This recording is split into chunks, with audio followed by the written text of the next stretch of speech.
Hello and welcome to the Global Church Project. I'm Graham Hill. Steve Scott is a British poet, musician and artist based in the United States. He's an international leader in missional thinking in the Christian arts scene, influencing, advising and recording diverse artists from around the world. He holds a Master of Arts in Global Leadership from Fuller Theological Seminary, in which he focused on John's Gospel and how it informs our gospel and cultural conversation. He combines a deep love and understanding of Scripture with a passion for the creative arts. Steve Scott, welcome to the Global Church Project. Thank you very much. I'm happy to be here. You're a poet, artist and musician. Can you tell us something about how you came into those vocations? Well, I began to write poetry in my teenage years, very, very young. I began to read and write in imitation of other poets. At the same time that I became a believer.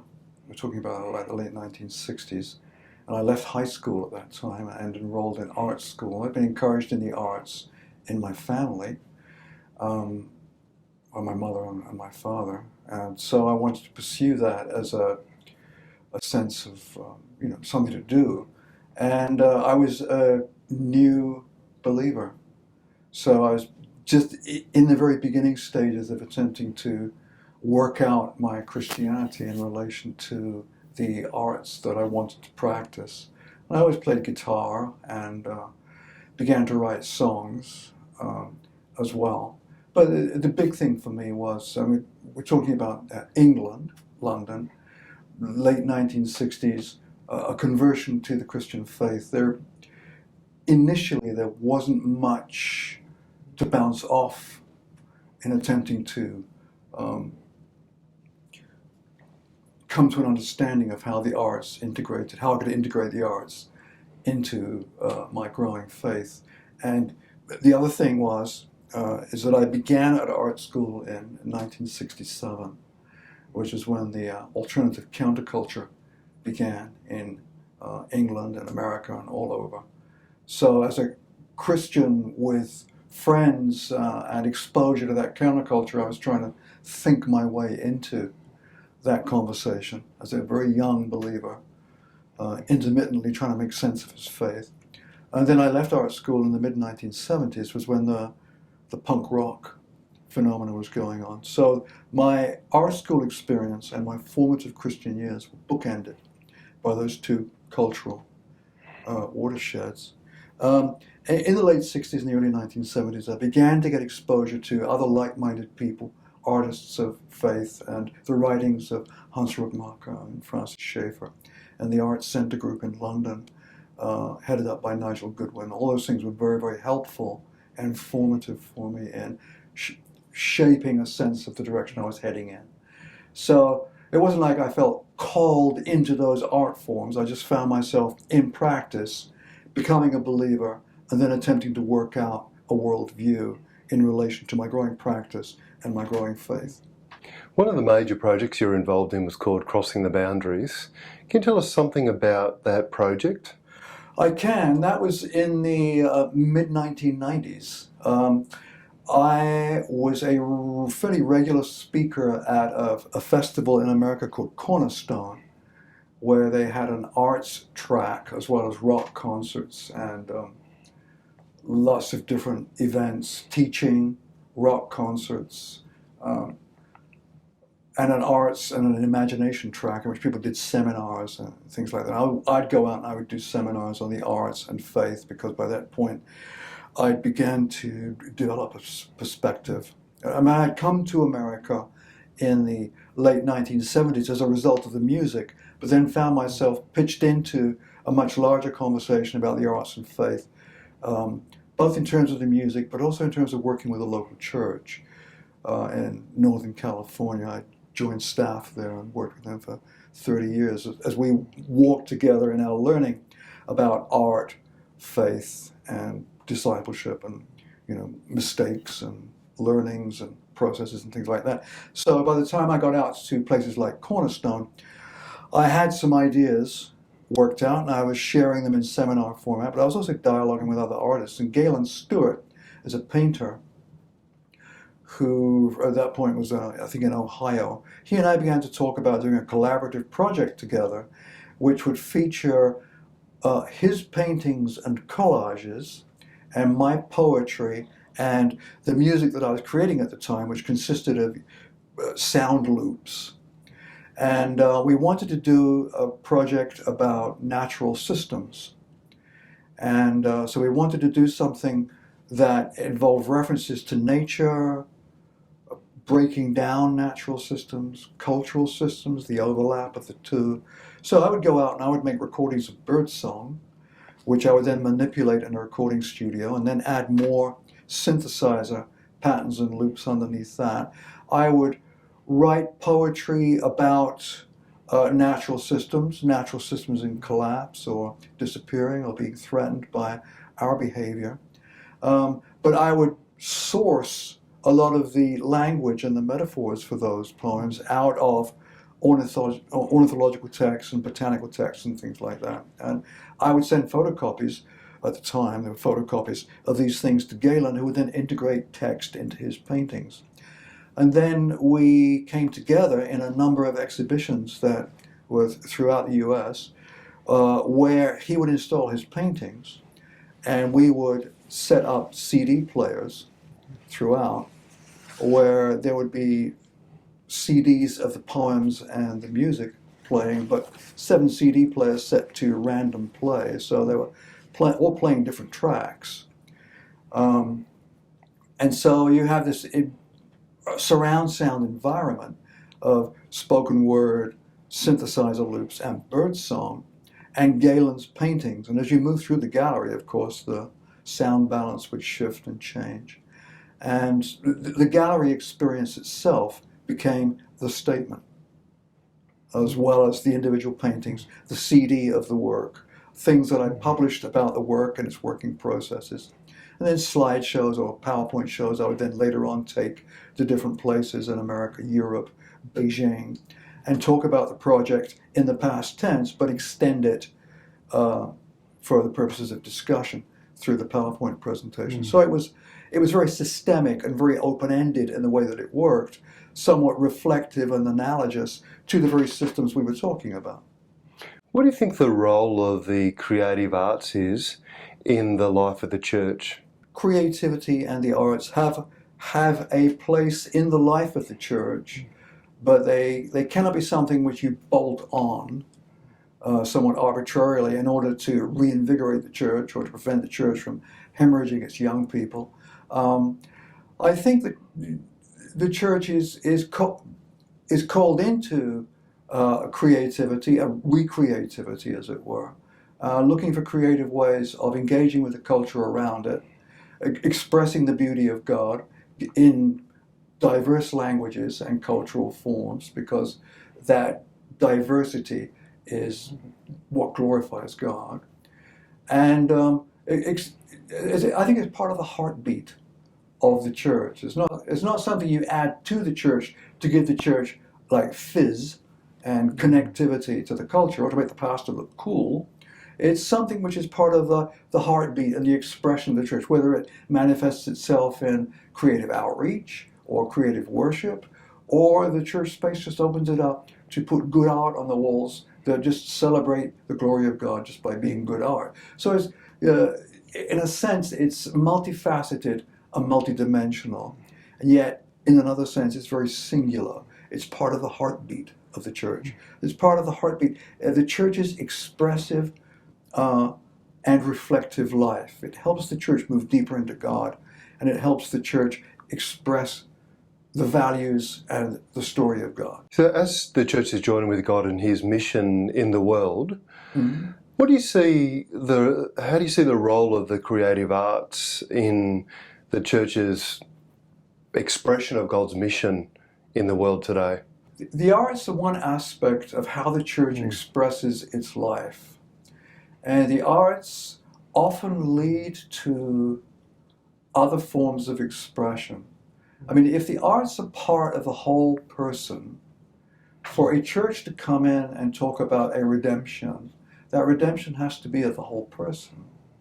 If the message of redemption addresses the whole person, then the arts, insofar as they are part of the expression or the affective dimension of an individual or the affective dimension of a culture, the arts have a high place in how that culture identifies itself. There are communities, well, we're in Australia, there are whole communities here that use painting and ceremony as a way of anchoring and identifying who they are.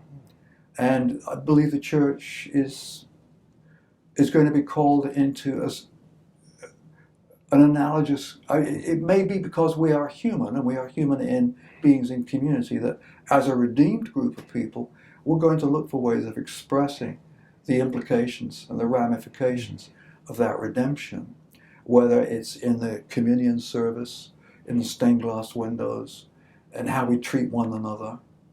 And the arts help, in my opinion, the arts help prototype balanced relationships.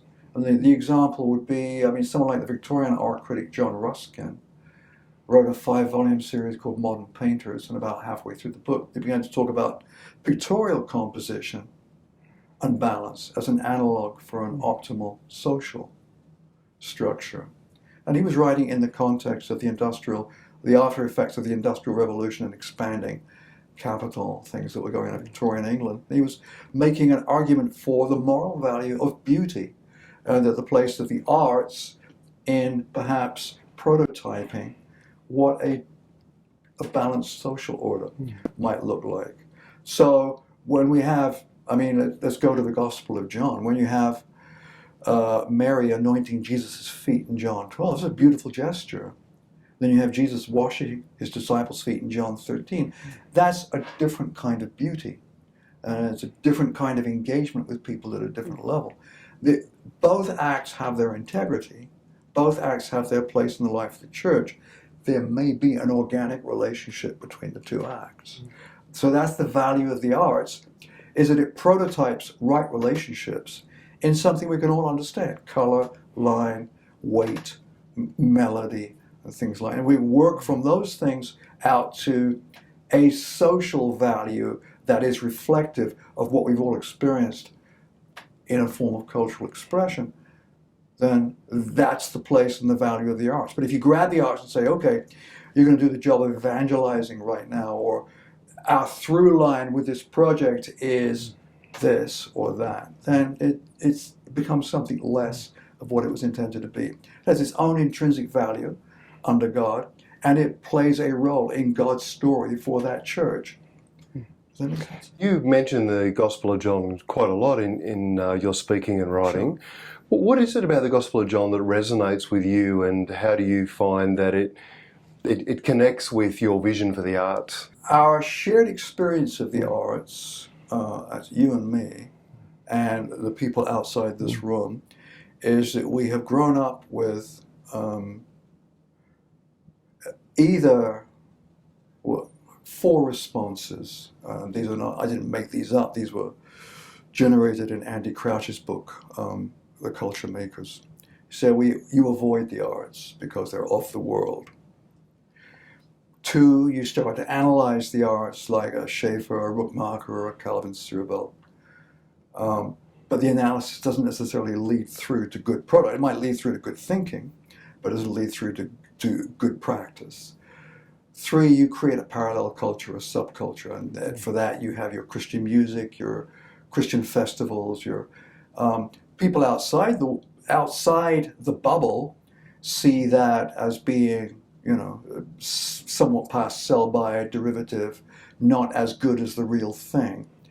And we become very defensive, and we're being attacked, we're martyrs, we're being persecuted.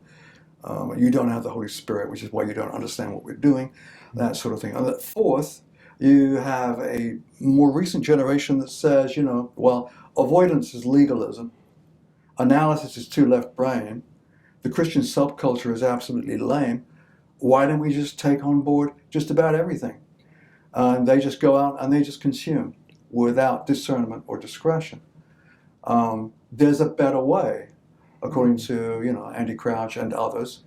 And for me, that better way would be, if creating a subculture that is derivative and passed sell by is not the answer, if getting bogged down with somewhat calcified academic models is a bit slow and not quite the answer, because, I mean, ordinary believers are not going to read tons and tons of academic systematic theology on culture and the arts and the nature of beauty and truth and things like that, or the cultural mandate.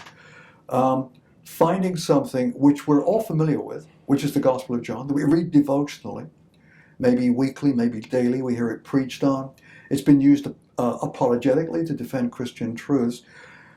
All I'm saying is that for the kind of disruptive age that we're in, something like John provides us with a working model of creative communication with a very, very specific cultural context in mind that is nonetheless analogous, provides us with a working model of what it is like to engage culture, critique culture, transform traditions, and engage people and transform people and build community.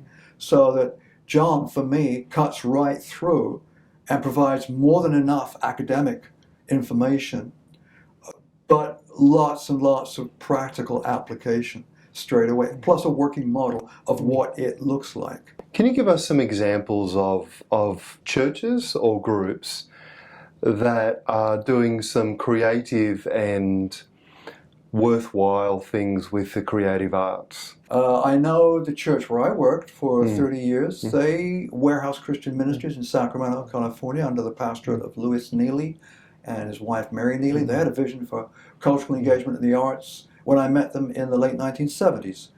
And they were a church that were in mission to the countercultural kids of the time, and they understood that music and the role of the arts and the place of the arts in connecting with and engaging that community, and drawing them into a better relationship, a saving relationship with through the gospel, and then an expressive relationship of their new relationship with God. They understood that. There are other churches with slightly different confessional presuppositions that approach the arts. Tim Keller in New York, Redeemer Church, and out of Tim Keller came an artist named Makoto Fujimura, who I think worked with Tim for a long time, was part of the church in New York, and he's now out of the Brehm Center, Fuller Seminary in Pasadena. There are now plenty of churches with plenty of confessional traditions that are doing that sort of thing. I'm only aware of the church where I worked, and I hear about others, but you've been involved in sort of major international gatherings of artists, and last night I was talking to you and you were talking about your experience in Bali. Can you tell us something about that gathering that was held in Bali, how that developed, and how it brought together people, artists from all over the globe? Well, as I was describing last night, the International Christian Media Commission, within that, formed the traditional media unit under the leadership at the time, it was about the mid-1980s, of Bruce Nichols and Kathleen Nichols, or maybe Kathleen Nichols and Bruce Nichols, with an emphasis on the artists they knew in the Philippines, Africa, India, and whereabouts, and also the leadership of Esther Augsburger, who had many, many contacts in Eastern Europe. She's a sculptor and the wife of the theologian Myron Augsburger. So under those foundational leadership structures, artists from Eastern Europe and Africa, the Philippines, Asia, the Americas, began to come together at these conferences. The first conference was put on the island of Bali in 1989.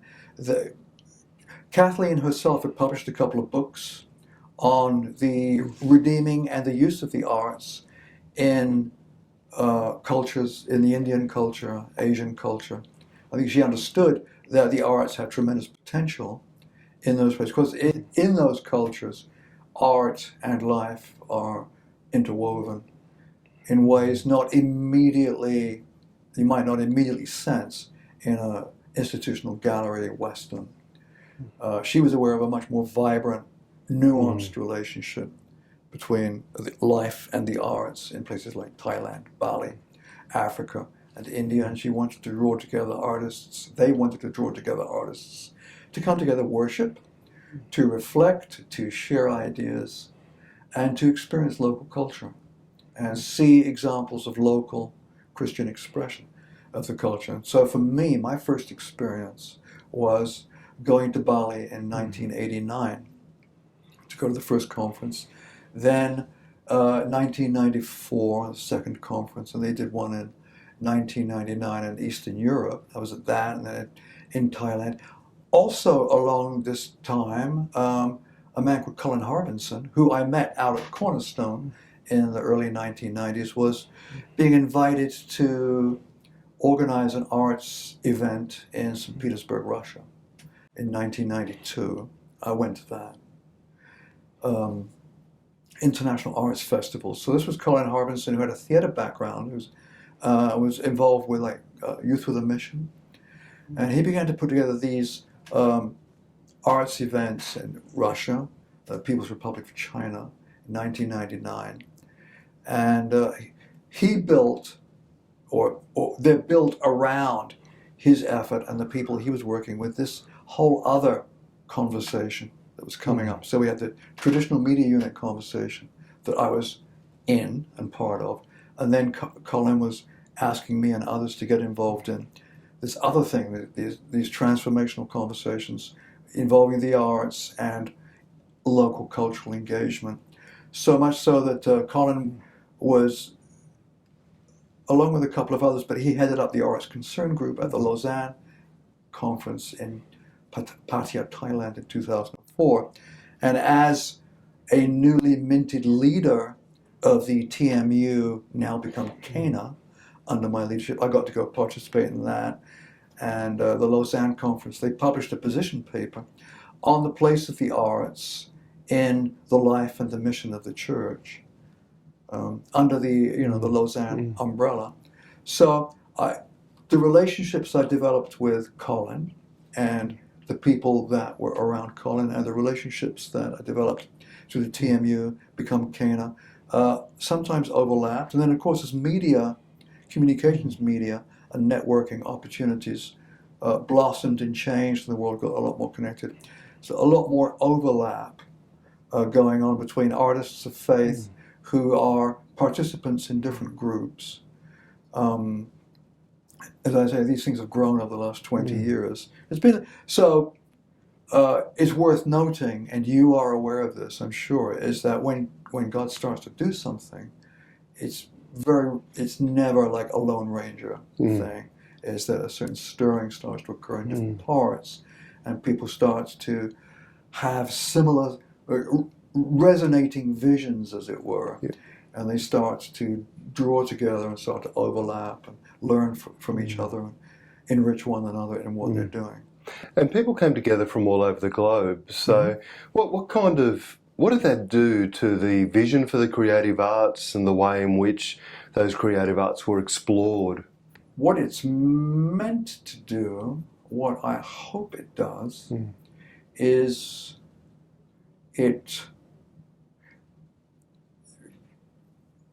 people come together with questions. If you're coming from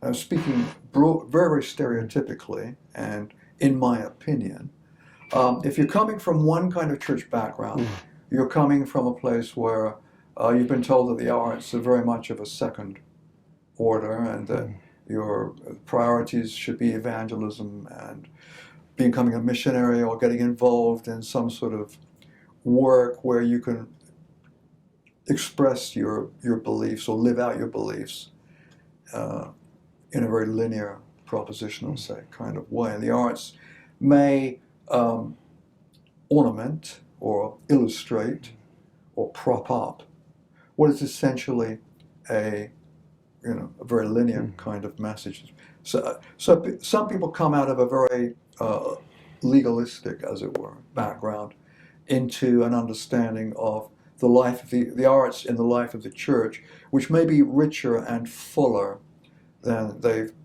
previously experienced, and that they've experienced one kind of somewhat damaged relationship between the arts and the church. Some people come out of another cultural background and they're saying, well, the arts are totally interwoven with the social and the spiritual economy of the community I am a part of. I've converted to the Christian faith.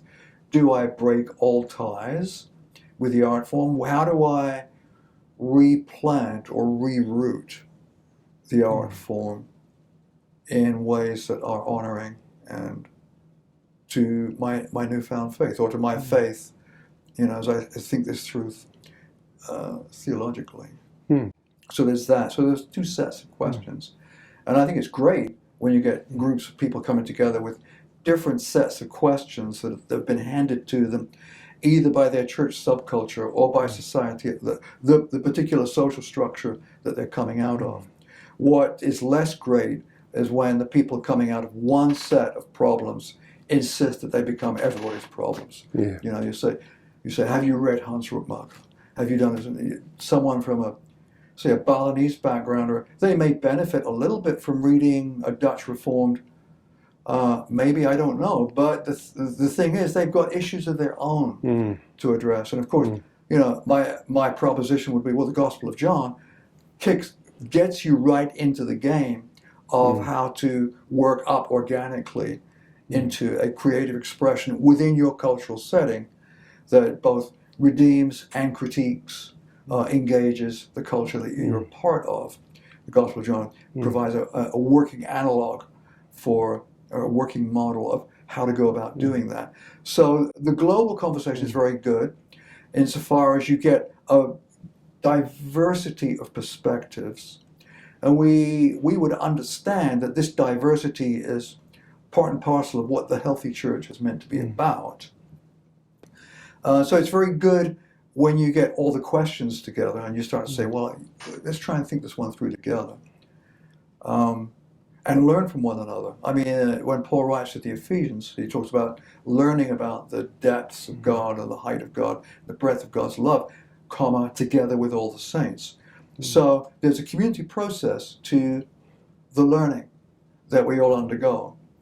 And the more diverse the way we resource one another, the better. And when Paul in the same epistle writes of the church as reflective, he's talking about the Gentiles that have come into the church, as reflective of God's many-sided wisdom to the watching powers or whatever. The language, my understanding, the language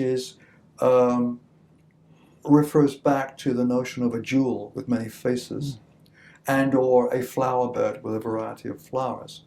So we begin to have a foretaste of the kind of diversity that brings honor to God now and will be more accurately and fully reflected in the future. What have you most loved about your ministry in the arts? Learning more and more and learning about other artists and exploring, and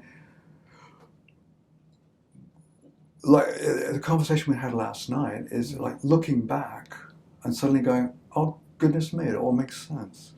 There's a narrative there, there's some closed doors, there's some wrong turns, there's a path, there's unlikely connections, there's relationships, and that there's something about who I am becoming as an explorative learner and an appreciator.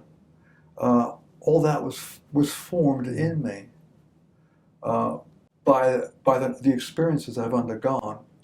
And so learning about the arts, learning and going to places like Australia, going to Bali, going to Thailand, and meeting either local artists or artists that are at work in local settings and learning from them what they're doing and bringing appreciation to them for what they're doing, that makes me happy. Looking back over my own life and seeing how God has shaped me for this conversation, is teaching me into a place where I can explore and appreciate what he is at work doing through the other art forms and artists in different cultures in the world. That's what I like, is to, as an, primarily an enthusiast. I mean, it used to be, well, I've read these books, I've done this kind of work, and I've got this kind of legacy around what I do. But increasingly, it's more and more looking back over the patterns and just going, goodness me, there's a narrative there, and it's shaped me for what is coming in the future. And I've been to meet some really great people, really creative people, and I'm seeing what God is already doing in so many different parts of the world. And it's a privilege to just go and watch and converse and learn from people and appreciate the work that they're doing.